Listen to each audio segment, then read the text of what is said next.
Президенттин милдеттенмелери жөнүндө долбоор талкууга коюлду. Жогорку кеңештин депутаты Дастан Бекешев президенттин, анын жубайынын туугандарынын жана өлкө жетекчисинин балдарынын мамлекеттик кызматка келишине тыюу салган мыйзам долбоорун иштеп чыкты. Документ 26 майдан баштап коомдук талкууга коюлган.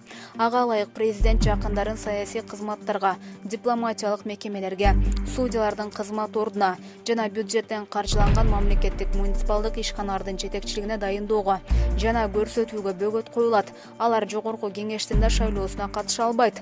Долбоор президент конституциялык ыйгарым укуктарынан кыянат пайдалануусун алдын алып, анын жакындары мамлекеттик органдардын ишине кийлигишүүсүн четтетүү максатында даярдалган. Ушул жылдын 5 майында президент Садыр Жапаров жаңы конституцияга кол коюп, Кыргызстан толук президенттик башкарууга өткөн. Булак Азаттык. Сыймык Жапыкеев Арашандан кымбат дача сатып алып, УКМК текшерип жатабы. Ысык Көл облусунун мурдагы прокурору Сыймык Жапыкеев Чүй облусундагы Арашан айылынан кымбат дача сатып алган айтылууда. Бул тууралуу Назар Ньюс маалымат агенттигине өздүк булактар билдирди. Ал эми интернет колдонуучулары дагы жазып чыгышкан. Арашандан кымбат дачаны сатып алып, дүңкүйүп жатасың анан Сыймык. Финполдон түшкөн акча ширин болуш керек. Кымбат дача аялынын атына катталыптыр, жакында баары ачыкталат. УКМК текшерет экен деп жазган окурман. Ал эми Сыймык Жапыкеевке кайрылганыбызда суроого так жооп айтуудан баш тартып, төмөндөгүдөй оюн билдирди. 4 соттук жерим эмне болуптур? Ал мындай эле жер. Азыр эс алып жатам. Кийин бул боюнча журналисттерге пикиримди сөзсүз айтам, дейт Жапыкеев. Журналисттерге айтар элем, мен азыр эс алып жатам, деди.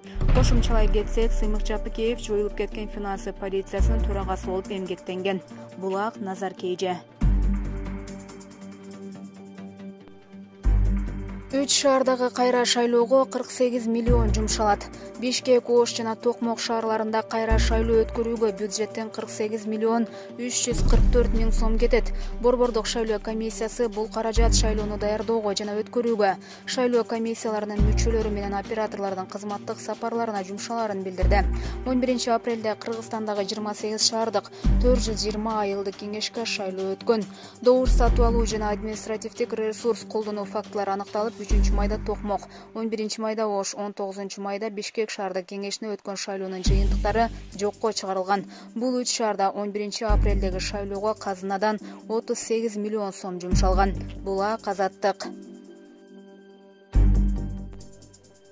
Бишкек шаардык кеңешине шайлоого катышуу үчүн 2 партия арыз берди. Өнүгүү Прогресс жана Социал-демократтар партиялары Бишкек шаардык кеңешине кайра шайлоого катышуу ниетин билдирип, аймактык шайлоо комиссиясына кайрылды. Бишкек аймактык шайлоо комиссиясынын төрагасы Кайрат Маматов Азаттыкка билдиргендей, партиялардын арызы 13 июнга чейин кабыл алынат. Саясий уюмдар ага чейин съездерин өткөрүп, шайлоо фонддорун түзүшү керек. Кайра шайлоо болуп жатканына байланыштуу шайлоонун мөөнөттөрү үчүн 3-төн 1-ге кыскарат. Ошон үчүн үгүт иштери 21 июндан 10 июлга чейин жүрөт, деди Маматов. 11 апрелде Кыргызстандагы 28 шаардык 420 айылдык кеңешке шайлоо өткөн. Булак Азаттык.